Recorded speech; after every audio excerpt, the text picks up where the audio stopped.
बरं बरं आपण ब्रेक घेण्या अगोदर आपण पाहूयात की आणखीन काही प्रेक्षक आपल्याला फोन करतायत। मी पुन्हा एकदा सगळ्यांना अपील करतोय, बिनधास्त बोला। आमच्या कार्यक्रमात आपण उद्धव आणि राज ठाकरे एकत्र येणार का या विषयाला घेऊन खुद्द दिग्दर्शक अभिनेता महेश मांजरेकर आपल्या बरोबर आहेत। महेश मांजरेकरजी, आपण स्वतः हा प्रश्न राज ठाकरेंना विचारला होता, आपण देखील उद्धव ठाकरेंना आणि राज ठाकरेंना जवळून बघत आहात, काय आपली नेमकी भावना?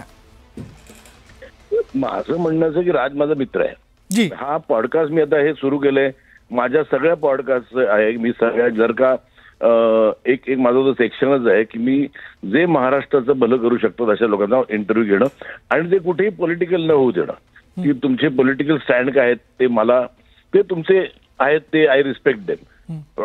माझा हेतू हाच आहे की महाराष्ट्राच्या भल्यासाठी काय काय करता येईल, मग त्याच्यासाठी डिवाइड अँड रूल बरं आहे का एकत्र येणं बरं आहे का, मी हे विचारलं त्याच्यात की तुम्ही बीजेपी बरोबर का नाही येते। आज बीजेपी सगळ्यात मोठा पक्ष आहे आणि डिसिजन घेणं जास्त सोपं होतं आणि ते घेत आहेत डिसिजन। त्यामुळे हे माझा एक माझ्या कळकळीने मला महाराष्ट्र माझं राज्य कसं मोठं होईल ह्याच्यातनं घेतलेला तो पॉडकास्ट आहे। आणि तो तुम्ही जर का फडणवीसांचा बघितलं असतं तर त्याच्यात पण तेच होतं माझं की महाराष्ट्रासाठी काय। त्यामुळे पण ते आणि हा प्रश्न प्रत्येकाला आहेच की का म्हणजे एकत्र येऊन काय होतं का। माझी जी ती मी गोष्ट सांगितली जी एका बापाने आपल्या मुलाला 4 काठ्या दिल्या एकत्र आणि वेगवेगळ्या आणि त्या मॉडेल सांगितल्या, तर तेच माझं फक्त म्हणणं आहे की तुम्ही महाराष्ट्राचं हित बघायला जर का एकत्र येणार असेल तर नक्कीच चांगलं आहे की ते। महेश सर, तसं अनौपचारिकपणे बऱ्याच वेळेस राज साहेबांनी, मी खरंच सांगतो, मी ना अगदीच म्हणजे जेन्युइनली विचारलेला प्रश्न म्हणजे मला माहिती नव्हतं की त्याचा असे परिणाम होतील म्हणून। आणि मेन म्हणजे मी एकही प्रश्न राजला सांगितला नव्हता, मी त्याला तेही म्हटलं होतं की मी तुला अजिबात माझे प्रश्न सांगणार नाहीये, कारण ती उत्स्फूर्त हे रिॲक्शन जाते त्यातनं। तो मग इंटरव्ह्यू घडवून गेला होता आणि मी त्याला हेही सांगितलं की एखादा प्रश्न तुला नाही वाटला उत्तर द्यावं असं तू कॅन से की नको हा प्रश्न। पण मग असं काही राज ठाकरे नंतर म्हणाले की महेश हा प्रश्न काढून टाक किंवा हा प्रश्न विचारायला नको होता, असं काही झालं? नाही, अजिबात नाही। बरं, त्यांनी तो उत्तर दिलं आणि इनफॅक्ट म्हणजे मी निघताना म्हटलं राजा माझे अजून खूप प्रश्न आहेत अजून, एका तासात संपण्याचं हे नाहीये। म्हणजे ह्या जे मला माझे प्रश्न आहेत माझ्या मनात, मी तुम्ही माझ्या महाराष्ट्रासाठी तुम्ही आता पुढे काय काय करणार आहात हे खूप प्रश्न आहेत म्हटलं माझे अजून। तर त्यांनी प्रॉमिस तर केलं आहे की अजून एक आम्ही त्याचा पार्ट 2 करू त्या पॉडकास्टचा। पण तुम्हाला असं वाटलं होतं की तुमच्या एका प्रश्नाने आजचा एक दिवस संबंध महाराष्ट्रामध्ये चर्चा? मला काही कळेल ना, सकाळपासून मला फोन येतो, मी हैराण झालो, म्हटलं काय झालंय, तो मग मला कोणतरी म्हणाला तो एक प्रश्न, मी म्हटलं अरे तो व्हेरी जेन्युइनली विचारलेला प्रश्न आहे। पण म्हणजे महेश सर, हा प्रश्न तुमच्याही मनात होता खरं तर, एक मतदार म्हणून, मित्र म्हणून? 100% असणार ना, 100% असणार। म्हणजे माझा तोही प्रश्न होता की माझं कायम म्हणणं होतं की ज्यावेळेला मोदी साहेब गुजरातचे पंतप्रधान होते, मुख्यमंत्री होते, तेव्हा राजांनी त्यांचं पण कौतुक केलं, तर मला असं वाटलेलं की ते कंटिन्यू झालं असतं तरी खूप एक चांगलं गठबंधन होऊ शकलं असतं। बरोबर, आणि महाराष्ट्राचं खूप भलं होऊ शकलं असतं।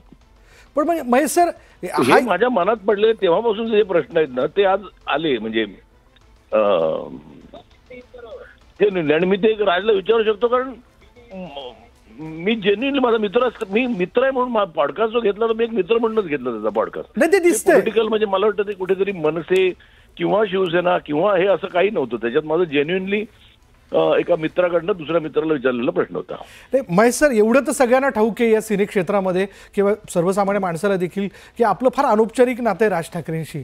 बऱ्याच वेळेस गप्पांमध्ये, म्हणजे आता तर हा आपण पॉडकास्टमध्ये प्रश्न विचारला, पण इतरही वेळी कधी गप्पांमध्ये आपण त्यांना या विषयाला घेऊन छेडण्याचा प्रयत्न केला होता? कधी यापूर्वी बोलणं झालं होतं? सेकंड पार्ट करेन ना त्याच्यात मी अगदी विस्तृतपणे बोलेन। पण महेश सर बघा, आता तुमच्या या एका प्रश्नावरती मिळालेल्या उत्तरावर उद्धव ठाकरेंनी देखील ठीक आहे, जे काही किरकोळ वाद आहे ते मी बाजूला ठेवून पुढे यायला तयार आहे, काय नेमकं पुढे घडावं असं आपल्याला वाटतं? सगळं महाराष्ट्राचं भलं व्हावं ह्या एकाच माझ्या मनात इच्छा आहे, माझ्या सगळ्याच बाबतीत।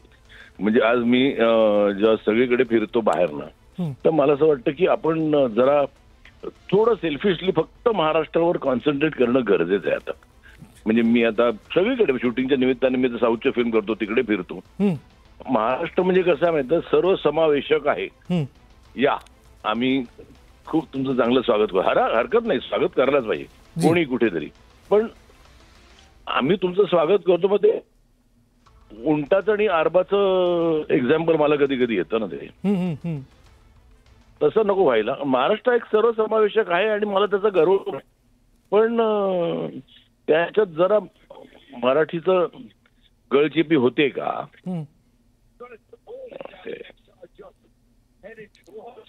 जी, हे दोघांनी एकत्र यावं अशी आपली भावना आहे. धन्यवाद आमच्याशी बोलल्याबद्दल.